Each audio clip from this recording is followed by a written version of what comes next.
नमस्कार, भारत लाइव देख रहे हैं आप। बिहार में उपचुनाव होने वाले हैं और उसमें एक सीट काफी हॉट सीट बन चुका है। दरअसल मोकामा सीट की बात हो रही है। मोकामा में लगातार चर्चा है कि अनंत सिंह किस खेमे से उतरेंगे। कई लोगों का यह मानना है कि अनंत सिंह को राष्ट्रीय जनता दल टिकट नहीं देगी तो निर्दलीय मैदान में उतर जाएंगे, लेकिन अनंत सिंह के लिए भी कई संभावनाएं हैं। और अब जो खबर निकलकर सामने आ रही है कि पहले चिराग पासवान के दल से, मुकेश सहनी के दल से और बात की जाए तो भारतीय जनता पार्टी की तरफ से, यानी राष्ट्रीय जनता दल और जदयू के विरोध में जितने भी दल हैं सभी दलों के साथ अनंत सिंह को लेकर जो संभावनाएं बन रही है उसमें कहीं ना कहीं अनंत सिंह को फायदा होगा। लेकिन वही दूसरी तरफ बात करें तो अनंत सिंह वहां से निर्दलीय भी जीत चुके हैं, जिसको लेकर अब खासा चर्चा है। तो अब बिहार की सियासत में एक बार फिर से उपचुनाव से बिहार का माहौल गरमाने वाला है। बिहार में पिछले दिनों जो उपचुनाव हुए थे उस उपचुनाव ने भारतीय जनता पार्टी और जदयू के बीच खटास को बढ़ाया था और एक बार फिर से अब उपचुनाव होने वाले हैं तो राजद और जदयू के खटास को बढ़ावा दे सकता है, इसलिए कि दोनों उस सीट से दावा ठोकेंगे। अनंत सिंह राजद के विधायक थे, वही अगर बात करें तो जदयू वहां से लगातार अनंत सिंह हो या अपने प्रत्याशी को देती हुई आई है। ऐसे में खबर है कि मुकेश सहनी के पार्टी से, यानी विकासशील इंसान पार्टी से अनंत सिंह भाग्य आजमाएंगे और इस बार उनकी पत्नी वहां से चुनाव लड़ेंगी।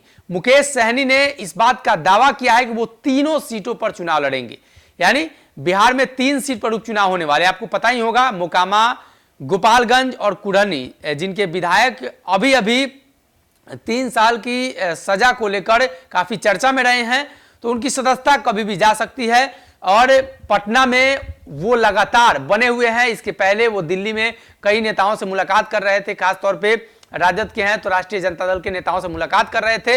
लेकिन अब जो खबर है अनिल सहनी की सदस्यता जाने के बाद वहां चुनाव हो सकती है।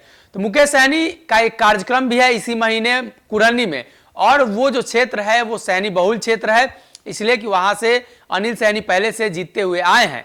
बात की जाए तो सांसद मुजफ्फरपुर के वो भी उसी समाज से आते हैं जिस समाज से मुकेश सहनी आते हैं, तो सहनी ने अपनी फील्डिंग सेट कर दी है। मोकामा की बात की जाए तो गंगा किनारे और गंगा के आसपास जो क्षेत्र है वहां मल्लाहों निषादों की संख्या ज्यादा है, तो सहनी इसमें अपार संभावनाएं ढूंढ रहे हैं और अलग अलग समीकरणों को तलाश रहे हैं। लेकिन अब अनंत सिंह अगर विकासशील इंसान पार्टी से वहां चुनाव लड़ते हैं तो मुकेश सहनी को काफी फायदा होगा। फायदा ही नहीं, वो जीत भी सकते हैं, इसलिए कि अनंत सिंह की जो छवि है, अनंत सिंह जिस तरीके से निर्दलीय भी जीत कर आए हैं और मुकेश सहनी का उपचुनाव में जो रिकॉर्ड है 25 से 30 हजार वोट बैंक का, वो कहीं ना कहीं भारतीय जनता पार्टी की मुश्किलें बढ़ा सकती हैं। तो अब मुकेश सहनी को लेकर कहीं ना कहीं अनंत सिंह के साथ गठजोड़ की बातें सामने आ रही हैं। तो इंतजार करना होगा चुनाव आयोग के द्वारा कब नोटिफिकेशन जारी किया जाता है और किस तरीके से चुनाव को लेकर जो सभी पार्टियां उत्सुक है तो उनका क्या कहना है। हालांकि राष्ट्रीय जनता दल ने अभी तक इस पर स्पष्ट नहीं किया है कि मोकामा से किसे उतारेगी।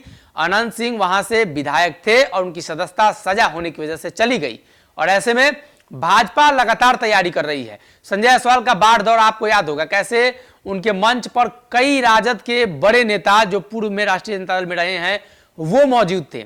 और उसके बाद अब चर्चा है कि अनंत सिंह वहां से कंफर्म चुनाव लड़ेंगे और किस दल से लड़ेंगे इसकी जानकारी अभी तक ना अनंत सिंह ने दी है और ना ही इसकी जानकारी राष्ट्रीय जनता दल ने दी है। लेकिन यह तय माना जा रहा है कि अगर राजद वहां से चुनाव अनंत सिंह को नहीं लड़वाती है तो चिराग पासवान और मुकेश सहनी का दरवाजा खुला हुआ है अनंत सिंह के लिए, और कभी भी ऐलान हो सकता है कि अनंत सिंह विकासशील इंसान पार्टी से चुनाव लड़ेंगे। हालांकि देखना ही होगा कि आने वाले दिनों में अनंत सिंह का फैसला क्या होता है और राजद उन्हें छोड़ती है या राष्ट्रीय जनता दल एक बार फिर से नीतीश के विरोध के बावजूद भी अपने सीट पर एक बार फिर से अनंत सिंह के करीबी हो या अनंत सिंह की पत्नी को उतारती है। अगर ये वीडियो पसंद आई और वह बिहार के राजनीति और बिहारियत से सरोकार रखेनी तो सब्सक्राइब बटन दबा के चैनल के सब्सक्राइब कर ली। ओजे एगो घंटी बा, ओकरा बटन दबा देला से कुल सटीक और मारक खबर रुआ मुफ्त में मिल जाई। अगर रुआ पत्रकारिता के हमनी के नया प्रयोग में सहयोग कर चाहतानी तो ज्वाइन बटन दबा दी। पेटीएम नंबर नोट कर ली 9386816700। धन्यवाद।